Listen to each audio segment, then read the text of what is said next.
lọ kẹ́ni tó ń ṣọjọ́ ìbí tòní. Ẹ jẹ́ lọ sí Ilawe Ekiti ká lọ kí bàbá olóríire. Ẹ jẹ́ lọ kí bàbá olúwa tó ní tó tún fojú rọ́jú àtúbí lọ́mọ. Ọkọ̀ ìyẹnu olúwa ni mò ń kí. Ẹnjìnà Kíyèmí Alákàlùkù òní fẹ́ solùgbà. Mẹ́bọ́dọ̀ ọdún iṣẹ́ gbárùwé ojoojúmọ́ ayé lórí tá ń gbé mọ́ kára ó lé.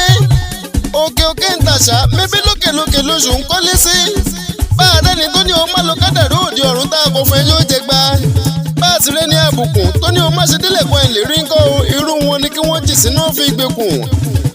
Òkú oríire àná wọn ní pẹ̀rú rẹ̀ mọ́.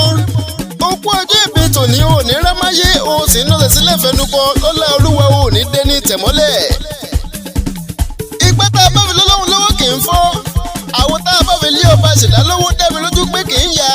Ọ̀tọ̀ọ̀tọ̀ ènìyàn tá a bá fi lọ́lọ́dùmarè lọ́wọ́ kì í di bàjẹ́. Alágẹmọ èkú kékeré ìwọ ni. Iwájú lójúkun pé òní dẹ́rìnlẹ̀ láṣẹ ọba mi Èdùmàrè. Tó máa bí lẹ́rẹ̀ wípé tọ́lẹ́ni tó ń kọrin ewì yìí ẹ jẹ́ pé yan Aboluwaji yín ni. Ọ̀dọ́mọdé akéwì gbọ̀dẹ́ tọ́lá yẹn ń wí àjànàkú tó mi kú títì láàjì.